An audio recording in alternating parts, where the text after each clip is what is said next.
Good afternoon, YouTube people. I've been out test driving Farrar's car for, oh wow, well more than half an hour now, probably 45 minutes at least. Long enough for his woefully inaccurate temperature gauge. Don't believe this thing. The last time it got all the way up to pegged, and I went all over the engine compartment with my temperature gun. I was zapping everything I could think of, and I zapped the radiator, and everything I was zapping was like 195, 200. His coolant temp sending unit is not behaving normally. Either that or the gauge isn't behaving normally. One of the two is not happy, so disregard that. We won't point our camera at that. Also, while I was out driving, the little LEDs stopped working on this little switch box here, but you don't really need them. As long as the light bulbs are working, you know that the box is working normally. And I've just been, driving this thing everywhere, all over town. I don't even know if it has insurance on it. I'm driving around in a car that may not even have insurance. But anyway, I'm going to get up on Turnpike Road here, and you'll be able to see me shift through the gears using this little manual box there. I'm going to have to drive with one hand, so I don't know what the camera's going to end up pointed at. I'll try to point it at something meaningful, but I'm going to hold the camera in my left hand, and I'll be working the box and the steering wheel with the right hand. So it'll be a little fiddly, I'm sure, but you'll get to see his car in action. We're in first gear right now. Both solenoids are active. Off we go. Woo!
at least an hour today.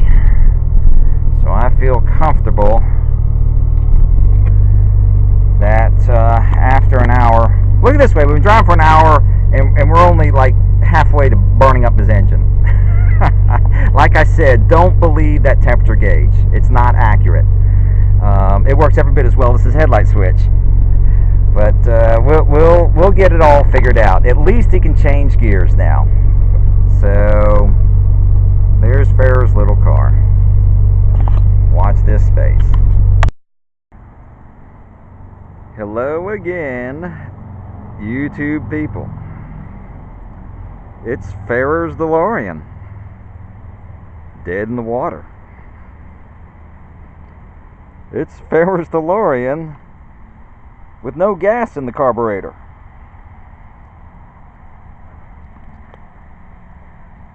It's Farrar's DeLorean with no gas in the tank. Maybe a quarter of an inch if you're lucky. I told you I was doing a bunch of test driving. Obviously I didn't test drive it to the gas station.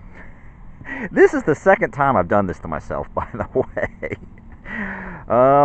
Lesson learned. If you're going to test drive a car, make sure that part of the test drive takes you by the gas station. I think I've got some gas at the house. Yeah. You see, if you're going to run out of gas, do it at home.